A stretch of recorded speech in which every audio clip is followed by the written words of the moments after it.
다음은 담임 목사님 나오셔서 은혜를 은혜되게 하라는 제목으로 말씀 전하시겠습니다.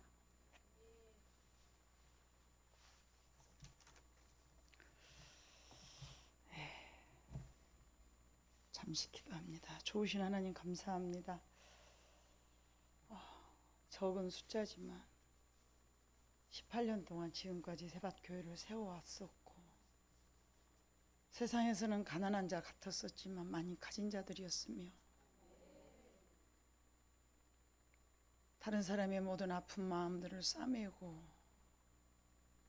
없는 자 같으나 있는 자였고 있는 자 같으나 없는 자처럼 말씀에 순종하며 살기를 힘쓰고 애썼던 여성교 회원들입니다. 오늘 아버지 하나님 앞에 헌신 예배를 통하여서 다시 한번 하나님 앞에 헌신을 드리고, 또 모든 여성교 회원들에게 은혜되게 할 수 있는 시간을 가지며 말씀을 통하여서 다시 한번 뒤돌아보고 충성스러운 여성교 회원들이 되기 위하여서 이 시간을 마련한 했사오니, 우리 아버지 하나님이 이 시간에 많은 회원들에게, 모든 성도들에게 많은 은혜로 채워주시옵시고, 준비한 만큼 마음속에 풍성한 것으로 하늘의 귀한 것들로 채워갈 수 있는 복된 시간이 되기를 간절히 소망하오며, 모든 말씀을 예수님의 이름으로 기도 올립니다. 은혜를 헛되이 하지 말라는 말씀이 6장 1절에 봐보니까, 우리가 하나님과 함께 일하는 자로서 너희를 권하노니 하나님의 은혜를 헛되이 받지 말라. 얼마나 소중한 말씀인지 모릅니다. 하나님의 은혜를 헛된 것으로 삼지 말라는 말은 허사로 돌리지 말라는 말씀인데, 그렇다면 하나님의 은혜는 무엇일까요? 여러 가지 은혜가 있겠지만 첫 번째는 구원받았음의 은혜입니다. 참된 성도는 하나님의 은혜 안에서 살아갑니다. 우리가 살았다는 자체가 은혜이기 때문에 그렇습니다. 날마다 아침에 일어나면 여러분 어쩐가요? 요즘은 산산한 공기에 매우 행복한 날씨죠. 물론 한낮에는 따갑습니다만 그래도 아침 저녁으로는 산산하니, 82년 만에 이렇게 장기간 35도 이상으로 뜨거운 날씨가 지속된 것이 82년 만에 있었던 일이라고 그럽니다. 그러니까 제가 82살이 아직 안 되다 보니 제 생전 처음에 이렇게 뜨거운 거예요. 무슨 날씨가 이게, 장마가 여름이 갈라가지도 안 하고 그 자리에 칵 있더니 갑자기 어쩝니까? 뚝 떨어지는 거예요. 여름이 갑자기 뚝 떨어지고 가을이 샥 짠 하고 나온 거죠. 이거를, 이 전체 우주를 다스리시는 하나님의 그 손길, 섭리, 운영하신 그런 것들을 우리가 감히, 진짜 그래서 옛날 사람들이 어떻게 처선에 입춘에 이런 것들을 어떻게 잘 맞춰놨는지 모르겠어요. 그 날짜를 우리가 진짜 무시할 수가 없더라고요.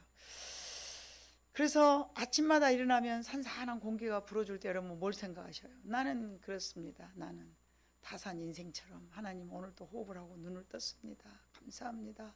오늘도 내게 새해 날을 허락해 주셨사오니 이 새 날 한날이 하나님 앞에 은혜 되기를 원합니다. 이런 마음으로 기도를 하죠. 물론 사택이 뚝 떨어졌고 있으니까 아침에 눈 뜨자마자 기도하지 못한 것이 좀 안타깝기는 합니다만, 침대에서 일어나면은 그래도 하나님하고 얘기하고 일어납니다. 찬송가를 하든지 주여 하고 그냥 하나님 앞에 그냥 혼잣말로라도 이게 하나의 그 사랑의 고백이죠. 제 나름대로 하나님 감사합니다 이렇게 시작을 합니다. 왜 그럴까요? 구원받았다는 게 너무 감사하니까 그러죠. 세상에 근심 없는 사람 어디가 있고 일이 없는 사람 어디에 있겠어요? 여러분도 일이 많아요. 저는 얼마나 더 일이 많겠어요. 그러나 그 모든 일 다 하나님 앞에 맡겨놓고 그저 감사합니다. 앞으로 행해야 될 일, 내가 책임져야 될 많은 일들을 생각하면 무슨 감사가 나오겠습니까? 그러나 일단 감사하고 봅니다. 왜요? 그것이 말씀이기 때문에. 그래서 하나님, 우리가 살았다는 그 자체가 은혜이기 때문에 우리는 감사해야 됩니다. 허물과 죄로 죽었던 우리가 지금 살아있는 것이 은혜지 않습니까? 여러분, 허물과 죄로 우리는 이미 죽었어요. 근데 예수를 믿고 난 이후로 우리는 이 영혼이 살아있지 않습니까? 이 살아있으면 우리는 감사해야 돼. 오늘 육체적인 눈을 뜬 것도 감사해야 되겠지만 우리 영혼이 살아있어서 예수 그리스도를 나의 구원의 주로 영접했다는 이 자체가 살아있는 것이기 때문에 우리는 감사해야 될 줄로 믿습니다. 두 번째는 이 말씀은 이제 그 은혜란 뭐냐면 오늘처럼 여러분들이 말씀을 받는다는 것이 은혜입니다.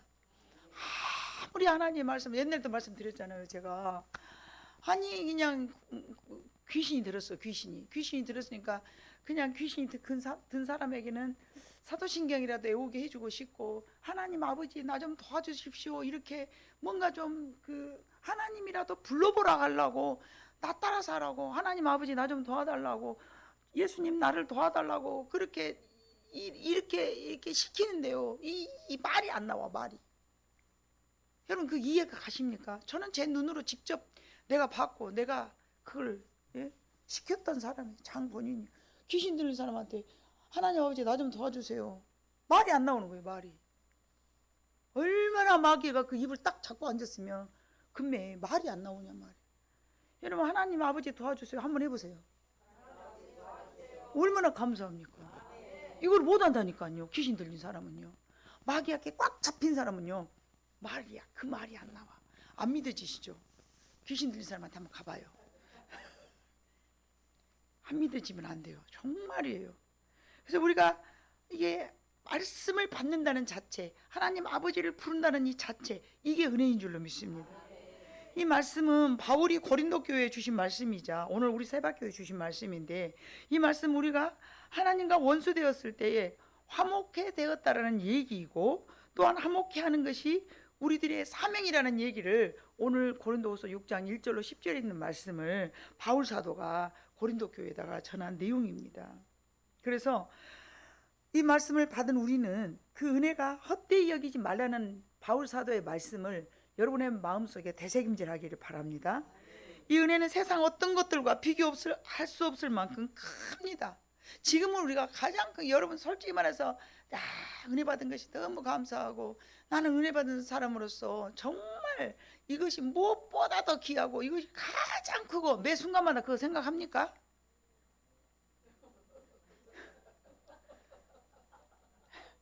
침 발랐어? 망각하잖아요. 깊이 생각하면 그렇게 하지만, 깊이 생각하면 그럽니다만은 얼른 눈 뜨면은 내가 육신적으로 내가 감당해야 될 일 먼저 생각하면서 정말로 세상 것들과 비교할 수 없을 만큼 구원받은 것이 가장 큰 은혜다, 이렇게 여러분들이 생각을 망각해 버리잖아요. 왜요? 이 세상에서 거래되고 있는 돈으로 살 수 없는 것이에요. 이거는 여러분, 이 은혜는요 돈으로도 살 수 없고요, 또는 어떤 윤석열 대통령이 우리나라에서는 최고의 권력자이지 않습니까? 그 권력자가 이 구원의 은혜를 자기가 힘으로 살 수 있습니까? 없습니다. 없는 거죠. 그래서 우리는 쉽게 받았기 때문에 그렇게 가볍게 생각을 못해요. 너무 쉽게 받았잖아요. 마치 내가 선택한 것처럼. 그래, 내가 예수 믿어야지 하면서 내가 선택한 것처럼 여러분들은 그냥 이거를 아주 자연스럽게 가볍게 생각할 수 있어요. 그러나 이거는 권력으로도 빼앗을 수 없고 정말로 돈으로도 살 수도 없는 귀중한 것입니다. 그래서 이 귀한 은혜를 은혜되게 관리해야 될 줄로 믿습니다. 자, 그렇다면 이 은혜를 헛되이 하지 말라고 말씀하셨는데, 헛되다라는 것은 그럼 무엇인가? 먼저 구원받은 것이 은혜고, 하나님 아버지하고 관계가 회복된 것이 은혜고, 내가 아버지를 아버지라고 부를 수 있는 것이 은혜고, 내가 하나님을 생각할 때마다 이것이 너무 귀한 것이로구나 생각할 수 있는 것이, 이 모든 것이 다 은혜입니다. 그냥이 아닙니다. 그런데 이 귀중한 것을 헛되이 한다라는 말은 무엇이냐면, 받은 은혜를 허사되게 헛되게 버려버리지 말라는 얘기죠. 예수님께서 죽으시고 부활하시고 승리하셔서 또 도우시는 성령님의 힘으로 우리가 구원을 받았는데, 그 크신 은혜를 은혜되게 하지 않고 헛되게, 그냥 허비하게, 낭비하게, 별것 아닌 것처럼 이렇게 되면은 얼마나 우리가 큰 손해인지 모릅니다. 한번 예수를 믿었어, 구원받았어, 그랬으면 그걸로 끝나는 것이 아니라 그것을 너무나도 잘 나타내 준 사람이 가룟 유다잖아요. 그냥 구원받은 것도 아니고 그는 예수님의 심지어 제자였어요. 그럼에도 불구하고 불구하고 그 은혜를 헛되이 여긴 사람이 되다 보니, 왜 헛되이 여겼습니까?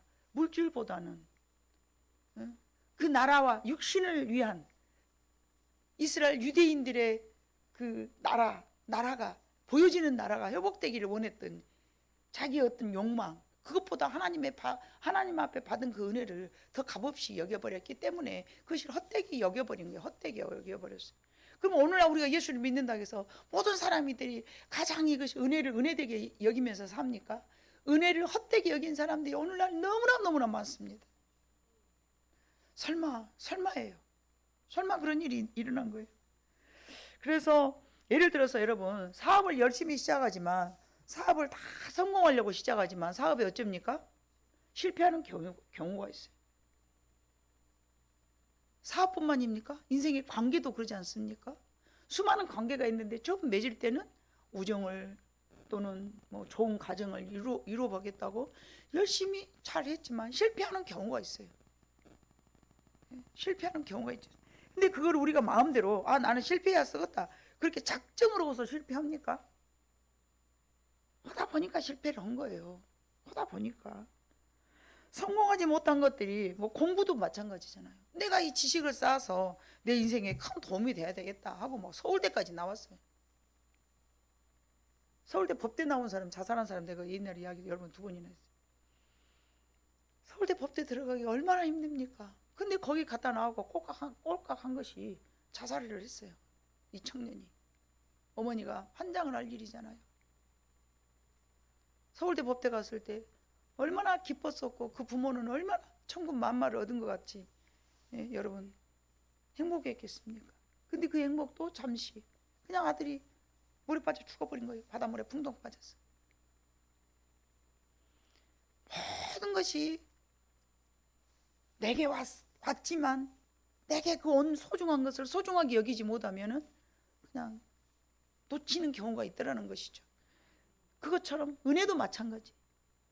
구원받은 은혜도 소중하게 여기지 않으면은 그냥 우리가 놓치는 경우가 있는데, 은혜를 받았다 하여 모든 은혜를 은혜되게 하지 못한다는 의미 있는데, 무언가 각각 받은 은혜를 여러분 모두 다 쏟아버렸다는 의미가 됩니다.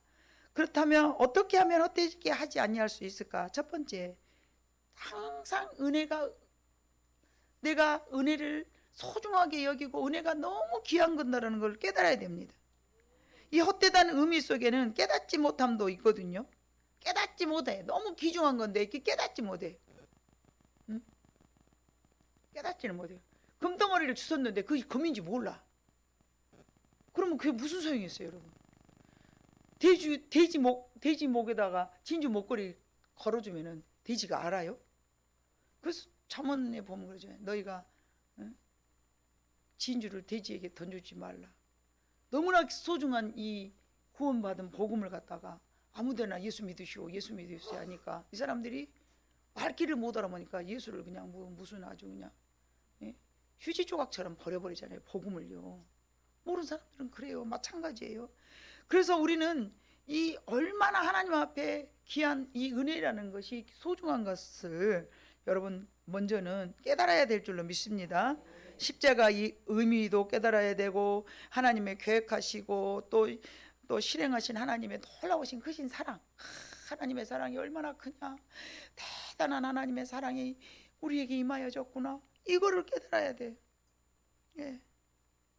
하나님의 사랑에 대한 가치를 잘 깨달아야 헛되지 않게 여길 줄로 믿습니다.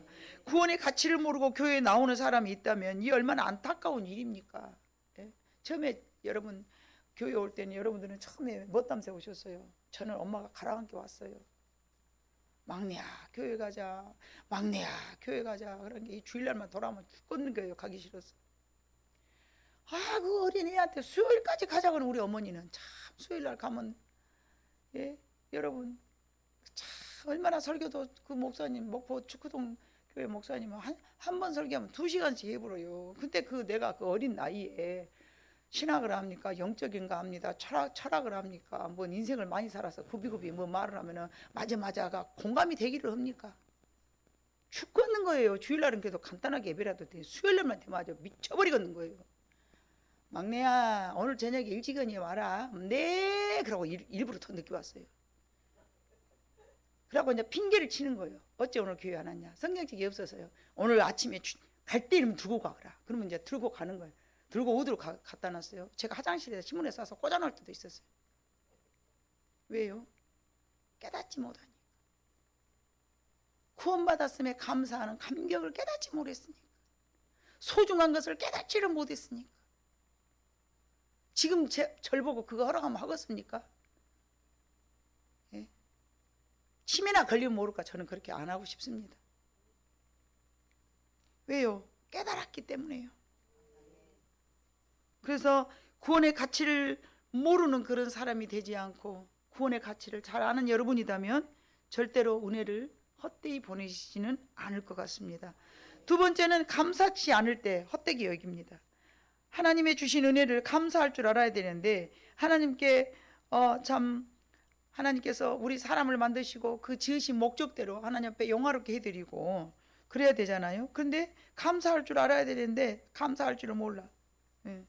로마서 11장 36절을 보면은 이는 만물이 주께로부터 나오고 주로 말미암아 주에게로 돌아감이라 영광이 세세 있을지로다. 하나님으로부터 모든 우주 만물이 이게 만들어졌다는 사실을 우리가 모르기 때문에 감사할 줄을 모르는 거예요. 예. 고린도전서 10장 31절에 보니까 그런즉 너희가 먹든지 마시든지 무엇을 하든지 다 하나님의 영광을 위해서 해라. 이걸 알아야 되는데 모르니까 감사할 줄을 모르는 거예요. 모든 것이 하나님께로부터 시작되어 있으니 모든 것에 감사해야 함은 당연한 일인데 그 은혜를 망각하고 당연하게 여기는 순간 우리는 은혜를 헛되게 여기는 그런 어리석음을 범하지는 않을 것입니다. 세 번째는 은혜를 소중하게 여기지 않아서 그렇습니다. 여러분 어떤 물건이든지 소중하게 여겨. 예를 들어서 400만 원짜리 핸드바구 이름이 뭐예요? 안 들어봐서 몰라요. 들어본 사람. 루이비통 400만 안 돼. 그 정도는 알아 나도. 루이비통도 비싼 거 있어. 제가 프랑스를 한번 갔잖아요. 그래 루이비통 사고 갈라냐 그래. 그 거기서는 세금 없어 싸다며. 네 멍청한 것이 모르니까 안 사요 나 그거. 그 앞에 지나갔어요. 루이비통 본점을 지나다녔어요. 그 관심이 있어서 뭐 무엇이 있을까 하고 들여다 보았을 거 아니에요. 저 가보실래요? 저기 목사님 저 가보실래요? 아, 내가 거기 가서 못 안 간다. 나하고 그거 아무 상관도 없다. 그러니까 나 같은 사람이 루비통 사주지 마. 가치를 모르니까. 근데 그렇게 비싼 가방을 선물로 사줬는데 내가 모르면 어쩌겠어요? 예. 예? 마트 가방 장가방 된대요. 장가방. 장가방, 마트 가방.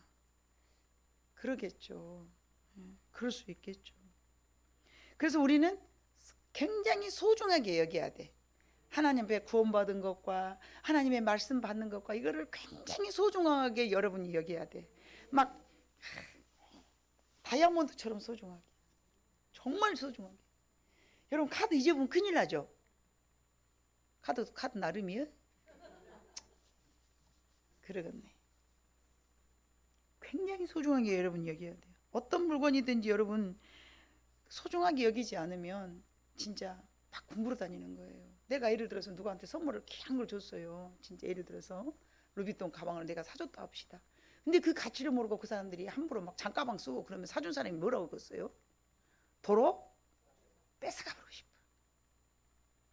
도로 뺏어가 버리고 싶어. 물론 하나님이야. 도로 뺏어야 가겠습니까만은 소중하게 여기지 않으면 그렇게 가치 없는 것이 돼버린다는 것이죠. 예. 좋은 옷도 내가 정성 들여서 정말 이 옷은 너무 이쁜데 내가 저 사람 선물로 줬어요. 근데 그 사람이 아주 멋쟁이 옷인데 막 작업복을 입어버려. 그런 거 이게 얼마나 사준 사람이 참 그러잖아요. 그래서 어찌 됐든 간에 정말 소중하게 여긴다면 헛되이 여기지 않는 여러분이 될 줄로 믿습니다. 여러분 아무리 바빠도 내 자녀는 어째요? 소중하니까 함부로 여기지 않죠. 내 마음속에 내 자녀들에 대한 그 애틋한 마음을 얼마나 소중합니까? 예, 그죠? 정말 소중하게 여겨서 이 아이는 꼭 하나님 그래서 막 기도하잖아요. 하나님 이 아이가 구원받기를 원하고 하나님 이 아이가 평생 살면서 하나님 떠나지 않기를 원하고 하나님 이 아이가 하나님 앞에 영광되기를 원하고 자기는 그렇게 안 기도한가? 아멘을 안 하네. 막 그러잖아요. 하나님 이 아이가 자라나서 꼭 하나님 떠나지 않기를 원하고 그렇게 딱딱 나와야지. 하나님 절대 나 죽고 나서라도 구원의 백성으로서 하나님 앞에 아주 잘 교회 안에서 쓰일 수 있는 그릇 되기를 원하고 막 우리 그렇게 기도하잖아요. 왜요? 내 자식이 소중하니까.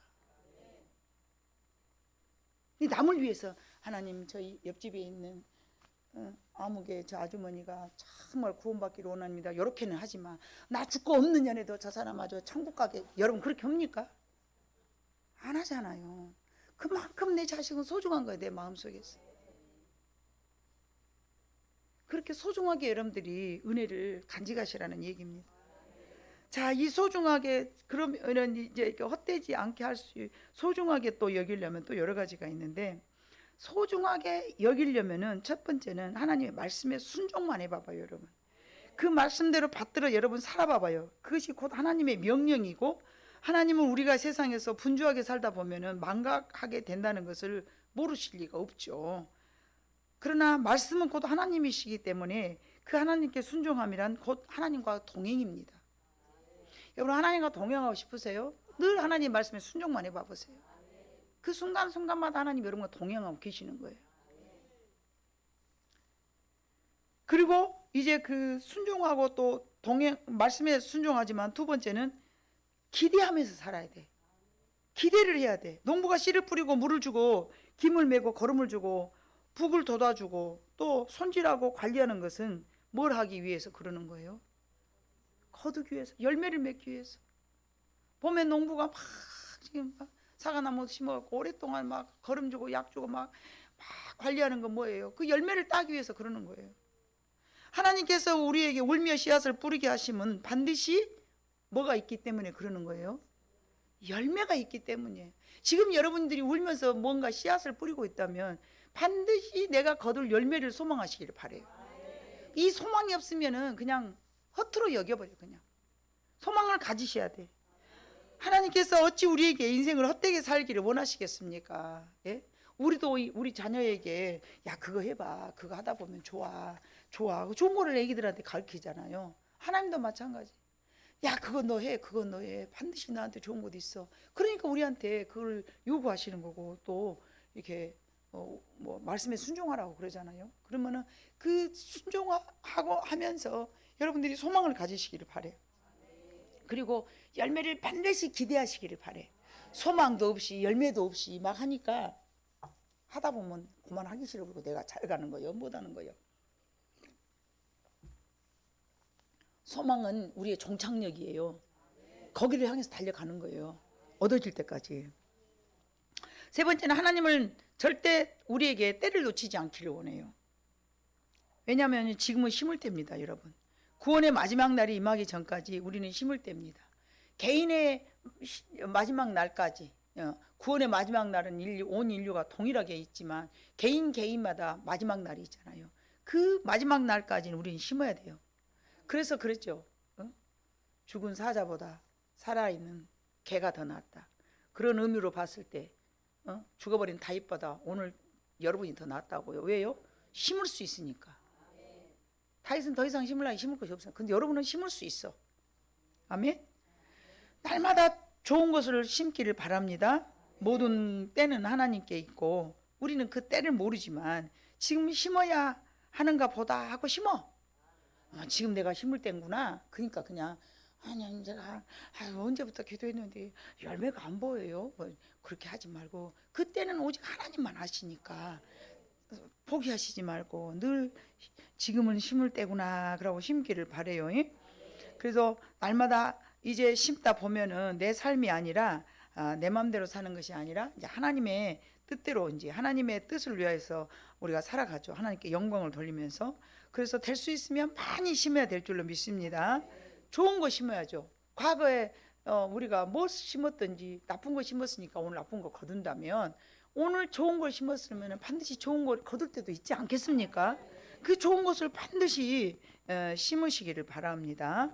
자, 그 다음에 네 번째는 실천하는 삶이 좋습니다. 예, 내가 사명을 다 한 후에 그래야 사명을 잘 감당했다라는 하나님 앞에 칭찬을 받는데 사도행전 20장 24절 이거는 여러분들이 찾아봐야 돼. 왜냐하면 본인들이 찾아야 마음속에 절대 기억이 나거든요.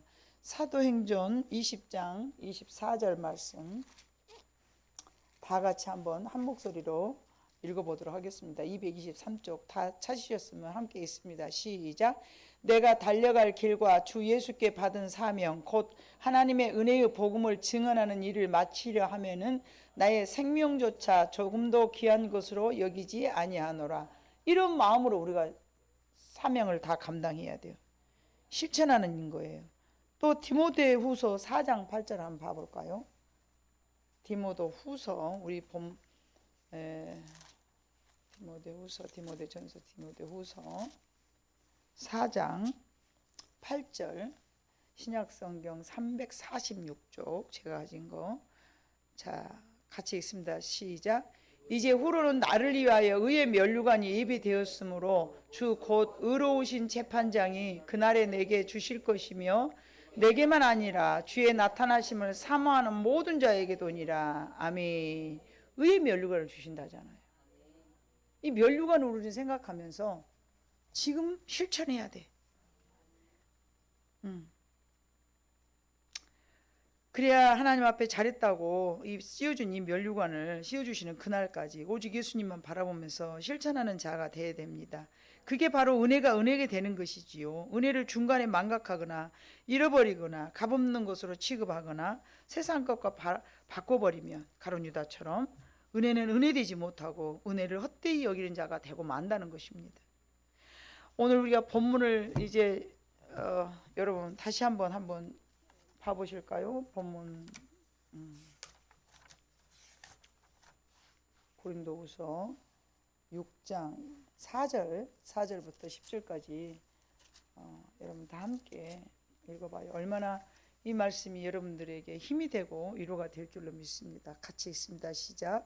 오직 모든 일에 하나님의 일꾼으로 자천하여 많이 견디는 것과 환난과 궁핍과 고난과 매맞음과 갇힘과 난동과 수고로움과 자지 못함과 먹지 못함 가운데서도 깨끗함과 지식과 오래 참음과 자비함과 성령의 감화와 거짓이 없는 사랑과 진리의 말씀과 하나님의 능력으로 의의 무기를 좌우에 가지고 영광과 욕됨으로 그러했으며 악한 이름과 아름다운 이름으로 그러했느니라. 우리는 속이는 자 같으나 참되고 무명한 자 같으나 유명한 자요 죽은 자 같으나 보라 우리가 살아있고 징계를 받는 자 같으나 죽임을 당하지 아니하고 근심하는 자 같으나 항상 기뻐하고 가난한 자 같으나 많은 사람을 부유하게 하고 아무것도 없는 자 같으나 모든 것을 가진 자로다. 아멘. 여러분 저는 힘들고 어려울 때